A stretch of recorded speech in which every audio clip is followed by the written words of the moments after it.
Muito bom, obrigado pela sua presença, participação aqui com a gente. A gente já quer deixar já à sua disposição o nosso telefone 3253-3320, que eu sei que você, telespectador, ama esse tempo aqui que a gente passa no Clínica da Alma e você quer participar, quer interagir com a sua pergunta, com o seu comentário. Então fica à vontade, 3253-3320 e você fala ao vivaço aqui comigo e com nossos queridos pastores Rogério Goulart, que está aqui com a gente. Tudo bom, tio? Mais um dia juntos, pastor Alzei e Rogério. E temos um convidado aqui com a gente hoje. Pastor Rogério, por favor, faça as honras aí apresentando. Nosso querido amigo, pastor Antônio, né? Pastor da Igreja Batista lá da Getsemane. Quase que eu já falo Lagoinha. Batista Getsemane, né? E é um amigo nosso, parceirão, né? Bacana. É sempre bem-vindo. Bem-vindo aqui com a gente também. Obrigado, querido. É um prazer estar mais uma vez aqui na Rede Super, um prazer estar aqui no programa Clínica da Alma. Eu acredito que o Senhor irá falar conosco e com nossos telespectadores em nome de Jesus. Amém. E durante a semana nós temos falado sobre aquela passagem de Neemias, que fala da construção do templo, né? E eu, particularmente, telespectador, eu sei que você que está todos os dias tem aprendido bastante, né? Como Deus fala com a gente nessa passagem sobre a reconstrução, o que o povo, as afrontas, como é que foi a postura de Neemias. E eu recebi aqui o título da nossa meditação de hoje, do tema de hoje, que é sobre extorsão. É isso mesmo, pastor Rogério? Na realidade, tio Uli, nós vamos focar hoje nas dificuldades financeiras que em muitos momentos, né, uns por fazer extorquir a outros, levam as pessoas a terem dificuldades financeiras. Então, eu acho que vamos tirar o foco da extorsão e vamos colocar o foco na dificuldade financeira, que é uma das circunstâncias que muitas vezes, quando a gente caminha num processo de restauração, o sistema, né, não só o diabo, mas o sistema vem para minar, tirar a nossa força, a nossa expectativa. Bacana. Então, essa é uma situação que a gente vê que traz, desestabiliza, né? Dificuldade financeira desestabiliza qualquer grupo. Né? Então, infelizmente, a gente vê isso dentro de muitos casamentos também, né? Sim. E sendo muitas vezes a mola propulsora, de desajustes e até separações. É verdade. Vamos lá? Então, a gente vai usar como referência o texto de Neemias, como a gente tem usado, agora no capítulo 5, dos versículos 1 ao 5. Então ele fala assim: foi grande, porém, o clamor do povo e de suas mulheres contra os judeus, seus irmãos, porque havia os que diziam: somos muitos, nós, nossos filhos e nossas filhas, que se nos dê trigo para que comamos e vivamos. Também houve os que diziam: as nossas terras, as nossas vinhas e as nossas casas hipotecamos para tomarmos trigo nessa fome. Houve ainda os que diziam: tomamos dinheiro emprestado até para o tributo do rei sobre as nossas terras e as nossas vinhas. No entanto, nós somos da mesma carne como eles, e nossos filhos são tão bons como os deles. E eis que sujeitamos nossos filhos e nossas filhas para serem escravos. Algumas de nossas filhas já estão reduzidas à escravidão. Não está em nosso poder evitá-lo, pois os nossos campos e as nossas vinhas já são de outros. Que isso, uma crise financeira geral? Geral. Então nós temos, e aqui ele coloca 3 grupos, né? Primeiro, os que diziam: somos muitos e não temos trigo, dê-nos trigo. Aí no verso 3 ele fala: as nossas vinhas e as nossas casas hipotecamos para termos trigo nesse período de fome. E ainda no verso 4, outros que diziam: tomamos dinheiro emprestado até para o tributo do rei. Até para pagar os impostos. Tem uma palavra que me chama muita atenção no verso 5, tio Uli. É quando o texto diz assim: e nós sujeitamos nossos filhos e as nossas filhas à servidão. Um aprisionamento em toda a família. O que acontece? A situação financeira dentro de um lar que não está ajustado, a tendência é levar essa dívida para toda a família. Para as outras gerações. Isso é impressionante. Então, hoje nós vivemos de forma diferente de 445 anos antes de Cristo, que aqui o texto se refere a esse período de Neemias. Não, não estamos vivendo assim. A grande verdade é que no início do ano, a maioria das famílias, por uma questão de necessidades, aspas, das férias, que não deveria ser nesse tempo, outra aspas, porque aí vem tantos impostos que nós somos obrigados a ir ao tributo, ao governo, as famílias se endividam por uma férias fora de hora, por uma roupa fora de hora, porque a mídia, aí um parêntese, a mídia nos influencia de coisas boas, vitrines nos influencia com coisas boas e interessantes, e se eu não tiver o governo de Deus na minha vida, eu vou à bancarrota. O Natal você tem que ter roupa nova, né? No Ano Novo você tem que ter roupa nova, né? Você vai pagar mais caro, porque a promoção vem depois, né? Em janeiro. Então isso deixa realmente a família refém de cheque especial, refém do cartão de crédito. E essas famílias que estão aqui endividadas são da mesma linhagem, são os judeus banqueiros que estão endividando os seus conterrâneos, contemporâneos e etc. Puxa, pesado. E é importante nós entendermos e salientarmos que quando chega esses momentos, né, de tomada de decisão, que nós estamos falando desde segunda-feira aqui a respeito de você tomar iniciativa de ou ser um agente ou na realidade você ser um influenciador, né, nesse aspecto de restauração. Então a gente sempre vai se deparar com inimigos que vão se levantar contra a gente. Né? Então assim, você quer ter uma vida de muita graça, de unção, prepare-se que você vai ter também inimigos fortalecidos para tentar o quê? Frear você, nos frear, né? Impedirmos de avançar. Né? Você tem sonhos grandes, entenda que você também vai ter inimigos grandes, né? No sentido de que dizer, você não tem condições. Quem você? Você é incapaz, você não vai conseguir nada, né? Nós já falamos aqui a respeito da zombaria, né? Na segunda-feira, né? Esse aspecto de, sabe, uma raposinha é suficiente para destruir isso aí. Não é?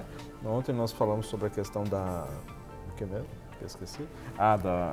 Da questão do lixo, né? Do entulhos e do cansaço que vem sobre a confusão, ele provoca no nosso meio. Né?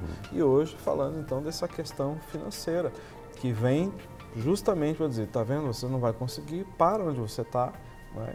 E muda o foco, te direciona como, né, vamos ter que apagar esse incêndio aqui agora, aí vamos recomeçar, aí vem um outro incêndio, outro foco, e vem outro foco, para o quê? Aí você cansa, você para no meio do caminho. Né? Segundo o pastor Rogério, Rogerinho, a gente tem aprendido nessa caminhada em se tratar de restauração, e à luz do livro de Neemias, uma restauração, para ela acontecer, ela precisa, em primeiro lugar, o cidadão que está em busca dessa restauração, e precisa aceitar uma organização, um planejamento para alcançar essa restauração. É só nós olharmos para aquilo que Neemias nos ensina. Se ele não tivesse tido a habilidade de um planejamento, ele jamais em 52 dias teria construído. Assim somos nós.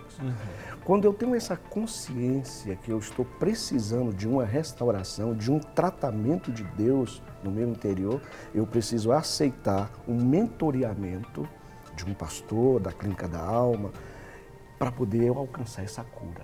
Porque senão eu vou continuar nessa opressão no qual nós estamos tratando. Esse lixo que foi abordado ontem, se ele não for tirado organizadamente, ele vai permanecer. E isso vai procrastinar. Uma coisa interessante que eu queria chamar a atenção é como que os inimigos têm, né, esses inimigos que têm se levantado nesse processo de restauração, como eles têm, de alguma maneira, mudado os personagens. Né? Quando nós falamos na segunda-feira, nós tínhamos em foco Sambalá e Tobias, que estavam na cidade de Samaria. Ontem, eles não só eram Sambalá e Tobias, mas juntaram-se outros povos. Então, eram os arábios, né? Eram outros povos que formaram um exército. E esse exército, inclusive, se colocou numa posição de atacar Jerusalém. Né? Hoje, nós vamos ver um inimigo que ele não está fora, é aquele inimigo que está dentro. Então, hoje, quem se levanta para extorquir, para oprimir o povo, são os judeus, nossos irmãos. Uau. E tem uma expressão no texto que nos leva a pensar muito. Os nossos filhos são tão bons quanto os deles. Por que os nossos têm que ser escravos, né, em função dos deles, se os nossos são tão bons quanto os deles? Então, aí é quando nós temos uma dificuldade dentro da própria estrutura, entre os próprios trabalhadores, entre aqueles que deviam estar todos envolvidos na mesma coisa e focados na mesma coisa. Então, uma coisa interessante é que um determinado grupo tira proveito do outro porque ele está em uma posição de vantagem em relação aos outros. Havia dificuldade, havia escassez, havia fome? Sim, eles estavam retornando para um país que tinha sido destruído, estavam morando numa cidade que estava ainda em ruínas, um caos. Aí param de trabalhar no campo, que não estavam todos no campo. Então não era realmente uma situação, era um grupo de ex-escravos retomando para sua pátria. E aí um grupo se levanta e tenta realmente tirar vantagem dos outros. E eles deveriam estar com o mesmo foco, deveriam estar com a mesma visão. E isso é interessante. Olha, eu teria 1000 perguntas para fazer para os pastores aqui, porque é um tema muito interessante, curioso, mas vou deixar você fazer, viu? Então liga para a gente, 3253-3320, liga para a gente, faça sua pergunta, seu comentário, assim como a Fanny está fazendo agora. Bom dia, Fanny, bem-vinda. Bom dia. Tudo bem com você? Paz do Senhor. Paz do Senhor. Fica à vontade. Você está falando aqui de Belo Horizonte mesmo? De Belo Horizonte. Meu nome é Fanny Almeida, estou falando aqui de Belo Horizonte. Eu gostaria de saber dos pastores, dentro até do tema que está sendo englobado hoje, o crescente número de relacionamentos e casamentos que eu vejo, até do meu ciclo, entre convertidos e não convertidos. E o que isso acarreta para a vida dos dois? Eu mesmo já tenho enfrentado problemas muito grandes nessa área de relacionamento. E eu queria ouvir o que os pastores têm a dizer sobre isso. Muito obrigada, fique em paz. Um abraço. Bom dia para você, Fanny. Queremos, assim, em primeiro lugar, agradecer a sua ligação e abordar um tema que muitas vezes traz, assim, um certo desconforto para algumas pessoas, né? Mas nós temos que olhar para as Escrituras. A palavra de Deus ela é muito, assim, é muito certa e muito exata nesse aspecto, colocando e estabelecendo que nós, como cristãos, não devemos estabelecer alianças, né, com o não cristão. Ou seja, no Novo Testamento, Paulo adverte a respeito disso lá em Coríntios, né, que nós não devemos nos pôr, né, nos colocar em julgo desigual. Na realidade, ele só está repetindo uma ordenança que o Senhor estabeleceu lá no Velho Testamento, quando ele dizia para o povo que eles não deveriam de buscar, ou seja, principalmente advertindo os homens, né, que não deveriam buscar parceiros, ou seja, esposas, que fossem de outras, que adorassem a outros deuses, ou fossem de outras nações vizinhas, exatamente. Então, por quê? Porque, na realidade, quem seria contaminado? Seria o povo de Israel. Né? Por quê? Porque o povo judeu conseguiria atrair esses povos para o judaísmo ou para a prática judaica? Não, pelo contrário. O inverso é que aconteceria. É que os outros povos, ou seja, a influência dos outros deuses, puxaria, ou seja, tiraria, ou seja, eles de dentro desse relacionamento com o único Deus, Deus vivo. Então, por isso que no Novo Testamento, Paulo estabelece a mesma coisa com outras palavras. Por quê? Porque o nosso Deus é um Deus de aliança. Então, aliança é diferente de um contrato ou um documento, um acordo que você assina. Então, a aliança, ou seja, o envolvimento de uma aliança é muito maior, muito mais profundo, não é? Então, a aliança que nós estamos estabelecendo no Novo Testamento, não é só esse anel que eu estou usando, todos nós aqui estamos usando um anel, né, que não é a aliança é meu compromisso, meu pacto de fidelidade a Deus juntamente com a minha esposa que isso é a aliança que vai trazer proteção para os filhos. Então, quando não existe uma aliança, ou seja, onde o único Deus, ele é digno de ser adorado e estabelecido como o único Senhor, então, na realidade, vai ser uma aliança promíscua, num certo sentido, porque você está se relacionando com alguém que adora um outro Deus. E isso vai trazer várias consequências. Eu vou citar aqui algumas delas. Primeiro, a tendência natural é de que aquele que é cristão, normalmente ele vai enfraquecer espiritualmente falando. Esse é um aspecto. Tem casos, a gente tem exemplos de algumas pessoas que casaram com não cristãos e Deus usou de graça e misericórdia, essa pessoa hoje tem um relacionamento com Deus. Mas na maioria dos casos, que eu as conheço e você também, na realidade foi o inverso que aconteceu. Hoje a pessoa está longe dos caminhos do Senhor e inclusive optou por outros caminhos bem complicados. E essa questão da aliança, quando nós nos tornamos uma só carne, não é? Ou seja, aquilo que eu tenho e aquilo que essa pessoa tem, ela é ligada no mundo espiritual de acordo com o Gênesis fala. Não é? Deixará o homem pai e mãe, unirá sua mulher e os dois tornarão só carne. Então eu vou me tornar uma carne com alguém que adora outros deuses ou pratica outras práticas completamente distantes daquilo que o Senhor ensina. Então, automaticamente, aquilo que essa pessoa tem vai fundir e vai influenciar, não é, essa outra pessoa. Então, se você olhar Coríntios, capítulo 7, 6 e 7 vai te trazer muitas instruções a respeito disso. Não é? Quando o cônjuge não é cristão, o homem não é, e como a mulher também não é cristã, e as consequências que trarão para os descendentes, os filhos. Né? Então, tem consequências, né, sequelas a respeito disso.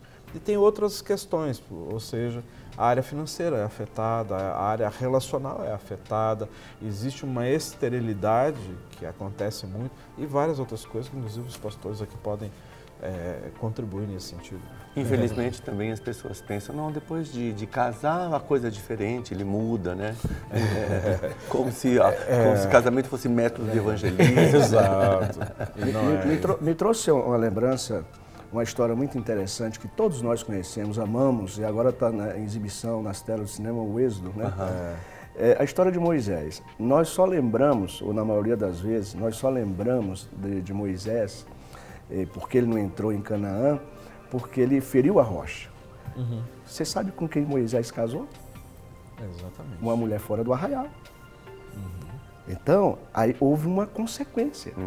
Veio aí a disputa da sua irmã. Foi das situações que Miriam questionou Moisés. Ou seja, Moisés estava com Deus, estava dirigido por Deus, mas mesmo assim há um legado nesse casamento de Moisés que nós esquecemos de discernirmos a comunidade muitas vezes. Exatamente. Um outro exemplo que nós temos, biblicamente falando, é a questão de Sansão. Isso. E os pais advertiram Sansão. Sansão, será que no nosso povo não tem nenhuma mulher que te agrade?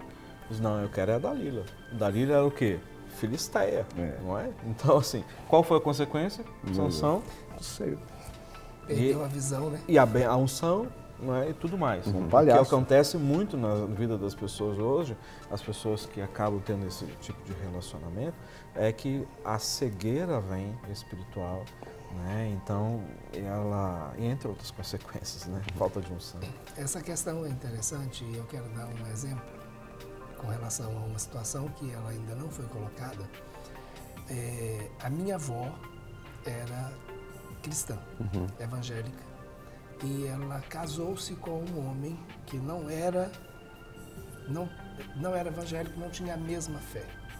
E ela, graças a Deus, ela não enfraqueceu na fé.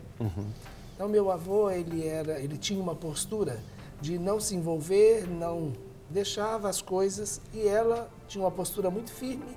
Então, ela caminhou a vida inteira, criou seus filhos até quando ela pôde conduzi-los dentro de um contexto, levando para a escola dominical, ensinando os princípios da palavra de Deus. Mas quando a minha avó fez o culto de 50 anos, comemorando bodas de ouro, o meu avô foi uma das pouquíssimas vezes que ele entrou com ela numa igreja evangélica. Ele morreu salvo, mas depois de 50 anos de casamento. Então, há um preço, e nós falamos disso, né, há uns dias atrás. Você paga um preço. Agora, o que você precisa é decidir qual preço eu vou pagar. Eu vou pagar o preço de viver uma vida e orando a vida inteira, sem saber quando vai acontecer a conversão do seu cônjuge, ou você prefere pagar o preço de esperar no Senhor para que Ele traga aquilo que o Senhor realmente tem para você no tempo dele. É verdade. Né? Não estou falando que o cônjuge que você casou com ele não seja o que o Senhor tinha. Mas com certeza, se um estava caminhando diante do Senhor e o outro não, essa não era a melhor hora para a união dos dois. Porque Deus não vai negar a si mesmo. Exatamente. E muitas pessoas não querem pagar esse preço de oração para de querer espera, saber né? o que Deus preparou, né? E a gente vê esses problemas todos no casamento. Nós temos uma participação por telefone, nossa querida telespectadora, bom dia, bem-vinda. Alô? Oh, que pena, deve ter caído a ligação. Liga pra gente novamente, a gente quer saber sua pergunta, sua colocação, é muito importante pra gente, ok? E essa tem sido uma grande dificuldade que eu vejo, e um desafio, muito mais uma dificuldade que um desafio para os pastores que atuam nessa área, os nossos colegas, né? Na área dos pré-adolescentes já, né? Os jovens adultos, né? Diante dessa situação. Muitas vezes a gente tem ouvido essa, e você também já ouviu já essa expressão, pastor, ela só falta converter. Ele só falta converter. Como se fosse assim uma distância tão curtinha, né, pequenininha. Né, só falta isso. É um excelente homem, pessoa, é trabalhador, sincero, honesto, e coloca, exalta todos os seus atributos, mas só falta converter. Só falta o principal. Só falta o principal. Pastor Rogério, essas experiências é um negócio interessante e vai nos edificando e tendo a certeza que nós servimos um Deus maravilhoso e tremendo. Eu vivi uma experiência há um ano atrás, aproximadamente, na nossa igreja, na nossa comunidade. O cidadão aceitou Jesus apenas para ganhar o coração de uma jovem. Impressionante. Ganhou o coração da jovem, não conseguiu aquele que ele queria, simplesmente descartou, saiu da igreja, não adianta telefonar, não adianta visitar, porque o interesse dele não era Jesus. Era a moça que estava lá dentro do arraial, a moça que estava lá dentro da comunidade, que chamou a atenção dele. Infelizmente. Meu Deus. E uma experiência desagradável. Né? Porque termina que nós nos iludimos, nós como pastores, como líderes, somos iludidos por esses lobos, por essas raposas, já que se trata de raposa, que é essas raposas que chegam com essa pele de lobo, você a ama, porque nós pastores temos essa tendência a gerar com muita rapidez o ágape do Senhor no nosso coração. Amamos o ósculo santo, o conduzimos, o discipulamos e daqui a pouco falar, não, terminei o namoro, não vou mais. O meu interesse era moça. A Denise está com a gente no telefone, tem uma participação para fazer. Bom dia, Denise, bem-vinda à Clínica da Alma. Bom dia, queridos. É um prazer estar com vocês ao vivo. Assisto vocês todos os dias fazendo o meu almoço. Que legal. E é uma bênção esse programa na minha vida e da minha família. Que bênção, Denise. Eu senti muito no coração de falar agora porque a minha irmã se converteu, glória a Deus. Jamais imaginei que ela fosse converter, casou-se com um servo de Deus. Ele aceitou casar na Igreja Católica e hoje, depois de 2 anos, domingo passado, eu fui no batismo dela. Que bênção. Para a honra e glória do Senhor. Amém. Então eu vi aí que o esposo santificou a casa. É verdade. Então, assim, eu tinha que dar esse testemunho, que eu senti muito forte no meu coração, porque foi uma alegria muito grande na minha vida. Obrigado. Amém. Legal, obrigado, Denise. Não foi através da minha vida, mas foi através da vida do esposo, pelo testemunho de vida dele. Então, Obrigado quero pela sua agradecer participação, por esse viu, Denise? testemunho. Que Deus te bênção. abençoe, viu? Glória a Você, Deus, sua família. Acontece também, né? Não, pastor? com certeza, Acontece né? também, A gente, claro. glória a Deus por isso. Como eu falei, existem casos, sim, mas existe uma grande maioria que Me parece que o percentual é muito diferente. Eu sou casado há 25 anos, faço agora 25 anos de casado com a minha esposa. Antes de nós casarmos, ela me fez uma pergunta. Ela, mas todo domingo você vai na igreja? Eu não posso deixar de ir à igreja. A sua igreja é mais importante do que eu? É mais importante do que você, a minha igreja. Resumindo, ela foi à igreja, se converteu. O pastor Rogério foi quem pôs as mãos e jogou o óleo na cabeça dela. Uma pastora abençoada. Oh, que maravilha. Prioridade é algo, né? Mas uma outra coisa que com relação a esse julgo desigual e que o Rogério tocou na questão, aqui, fazendo uma conexão com aquilo que a gente está falando hoje, o julgo desigual normalmente ele vai trazer dificuldades financeiras. E como podem se caracterizar essas dificuldades financeiras? A primeira delas é que um acredita na bênção que vem quando ele obedece ao Senhor e entrega os dízimos e as ofertas. Ele sabe que a provisão é garantida. Exatamente. O outro, nem tanto. Desespera. Então, há situações onde um dos cônjuges, e aí normalmente isso acontece mais com a mulher do que com o homem, um dos cônjuges tem que entregar escondido, até mesmo de uma forma escondida, aquilo que ela considera seu dízimo ou aquilo que é a sua oferta. Então, essa é uma situação que acaba criando uma desarmonia na administração financeira. Meu Deus, muito sério. E é sério. Então, eu conheço muitos casos, e até alguns casos muito próximos, né, de pessoas que não conseguem entender por que que o outro entrega, acha que aquilo que ele entrega é muito, acha que aquilo que ele entrega vai fazer falta. Por quê? Porque não está com a mesma visão, não caminha na mesma fé, não tem a mesma convicção. Uma outra questão interessante nessa questão financeira é que as prioridades de um não são as prioridades do outro. Com certeza. Então, a prioridade de um, com certeza, não é encher a geladeira de cerveja. E a prioridade do outro vai ser encher a geladeira de cerveja para ficar ali o final de semana inteiro ou enquanto assiste um jogo. Né? Então, são situações que vão gerar, né? E abrir brechas. Por quê? Ele está gastando o seu dinheiro naquilo que não é pão. Né? Então já estabelece um vínculo que não é um vínculo de bênção. Agora, pastor Rogério, eu acho que isso é uma missão das mais difíceis e importantes para os pastores, para nós evangelistas, que é o ensino.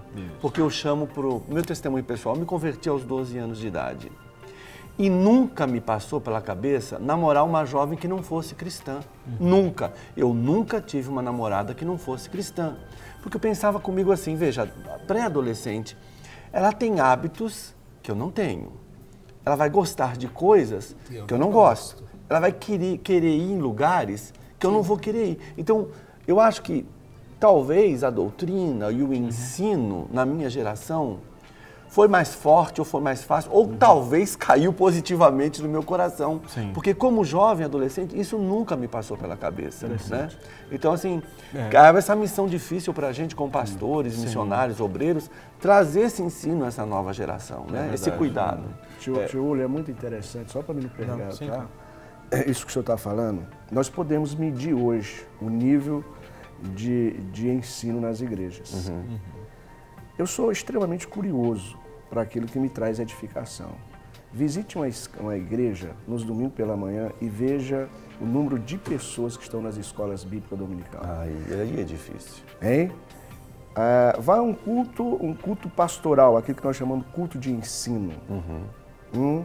Porque está muito bom hoje os cultos. Sem falar em denominações que já nem tem escola dominical. Já não tem, exatamente. Então isso é muito interessante. Eu fiquei muito feliz em o senhor ter falado esse assunto. É algo que eu trabalho arduamente na nossa comunidade, é ensinar princípios bíblicos à igreja. Estamos estudando agora mesmo a doutrina de Satanás. Um rapaz chegou perto de mim, e de Satanás tem doutrina? Eu falei, é isso que eu quero te ensinar. Em nome de Jesus. Eu queria, assim, esclarecer que nós estamos falando de aliança, ou seja, firmar alianças com pessoas que, na realidade, não têm a mesma fé. Agora, nós não estamos falando daquelas pessoas que aceitam Jesus, ou seja, não conheciam o Senhor e um dos cônjuges se converte. Verdade. Né? Então, assim, é uma situação diferente. Talvez vai enfrentar tudo isso que nós estamos citando aqui, falando. Né? Mas aí é um outro desafio para que essa pessoa venha conhecer o Senhor. E nós temos um testemunho muito próximo lá, que trabalha conosco lá no ministério, né? Que é a questão da Nazaré e o seu esposo, que ela orou 23, 24 anos, né? Por ele, ela convivendo com a situação de de ter músicas de boteco lá, de pagode, essas coisas, dentro da casa, né? Então, assim, e lidar com isso e buscando sempre no amor do Senhor, na inspiração do Senhor, para ganhá-lo para Cristo. Então, é diferente. E tem o inverso também, né? Homens que conhecem o Senhor e aquele desafio para que a esposa, então, ela venha para os seus caminhos, os caminhos do Senhor, e os filhos também possam estar integrados na igreja local. Então, é uma situação diferente. Né? José está com a gente no telefone, participando. Obrigado, José, por estar aqui com a gente no Clínica da Alma. Bom dia, bem-vindo. Pode fazer sua participação? Bom dia. Eu gostaria de saber, eu sou cabeleireiro, estava trabalhando em determinado salão e comecei a passar mal e assim, eu falei, oh meu Deus, não é, isso é espiritual. Aí eu saí desse salão, aí fui trabalhar em outro salão, aí retornei a esse salão de novo, passei mal de novo, assim, uma perturbação, às vezes eu não consigo trabalhar direito. Ok, José, obrigado pela sua participação, viu? Compartilhar com a gente sua experiência. Obrigado. Pastores? Olha, essa é uma situação, José, que ela pode ser realmente uma situação espiritual. Claro. Nós não temos como dar um diagnóstico muito preciso sem ver qual todo o contexto, porque uma das coisas que a gente precisa entender é que nem tudo é demônio, mas ele também não perde uma oportunidade para ser, né? para ser aquilo que ele é. Então, a gente precisa tomar, sim, alguns cuidados antes de taxar a coisa, mas com certeza, se você identifica que sempre que você está em um determinado lugar, você não fica bem, e quando você sai dali, você muda tanto o seu estado físico quanto o seu estado emocional, realmente tem alguma coisa naquele lugar que você precisa resolver ou, até mesmo se for o caso, afastar. Né? Então, a palavra de Deus, ela diz que nós devemos ser prudentes. Então, seja prudente. Né? Então, eu tenho certeza que se essa é uma situação que você está vivendo no seu local de trabalho, comece a orar ao Senhor para que o Senhor não só traga luz sobre o que está acontecendo e o que você deve fazer e se você deve fazer alguma coisa ali, porque você como empregado, você tem um nível de autoridade espiritual limitado, né? Você não é o dono do estabelecimento, pelo que eu entendi. Então, pergunte ao Senhor, Senhor, o que tem lá e o que é que o Senhor quer que eu faça lá? E se o Senhor não te falar, se você tem alguma coisa para fazer de lá, então fala, Senhor, então abra uma outra porta para mim. Tá certo?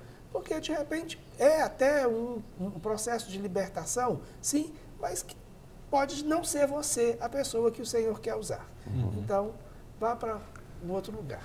Nós já caminhamos para o final do nosso programa e eu quero agradecer muito a participação dos nossos telespectadores, né, com as suas colocações, com as suas perguntas. E, obviamente, fica muito claro, né, que, mediante aquilo que a gente tem aprendido nesse texto de Neemias durante a semana toda, né, muitas pessoas vivem essas lutas todas e até mesmo soa superficial, né, imagino para os pastores, mediante esse breve testemunho, ter um diagnóstico, ter uma ajuda pontual para esses telespectadores. Mas eu gostaria que vocês falassem um pouquinho do Clínica da Alma, né? Para orientar e ajudar os nossos telespectadores. Inclusive, nós falamos muito aqui essa questão do ensino, a importância do ensino. E nós temos dentro dessa área que nós atuamos, essa área do ensino, valorizamos isso. A palavra de Deus, a Bíblia, é o nosso manual, não é? E entendemos que a nossa dependência, a suficiência, a capacitação vem do Espírito Santo de Deus para que nós possamos ser esses agentes na vida de todas aquelas pessoas que o Senhor confia às nossas mãos. Então, a partir do dia 9 de fevereiro, vai dar início a nossa escola de restauração, que é onde nós ali vamos abordar temas justamente nessa área. Muitas vezes as pessoas perguntam, pastor, essa escola é para eu aprender mais, para poder ser usado na vida de outras pessoas, ou também é para descobrir dentro de mim essas áreas que eu preciso de restauração? É para as duas coisas. Ótimo. Né? Então é justamente para as duas. Porque muitas pessoas que têm participado na escola conosco tem descoberto um dom que estava enterrado, estava, sabe, um sonho que estava engavetado. E ela disse assim, puxa, então quer dizer que eu não fazia cumprir o chamamento de Deus na minha vida por causa dessas feridas que estavam tão latentes dentro de mim? Sim, é essa estratégia, uma das estratégias do inimigo, né? Então eu quero assim desafiar você, né, entrar em contato conosco lá na clínica, telefone, encaminhar um e-mail a respeito da escola para você fazer a sua inscrição. Eu tenho plena convicção que vai ser uma bênção na sua vida, né? E você que está precisando de uma ajuda, né, entende que você está vivendo um momento aí delicado, né, dentro disso tudo que nós temos falado aqui, nosso horário de funcionamento é de 9 da manhã às 18 horas. Você pode ir direto lá, preencher uma ficha de aconselhamento, que depois nós vamos entrar em contato com você, chamando você para ser atendido e ser ministrado. Né? Tenho certeza que vai ser uma bênção. Né? E à disposição também na telinha aí está o e-mail do Clínica da Alma, né? mclinicadaalma@gmail.com, os telefones também do Ministério, 3429-9515-14. Mais uma vez agradecendo ao pastor Rogerinho, pastor Rogério Goulart, e agradecemos a participação do pastor Antônio com a gente hoje. Deus abençoe, obrigado. Pastor e Ministério. Agradecer você, telespectador, que passou a manhã toda com a gente.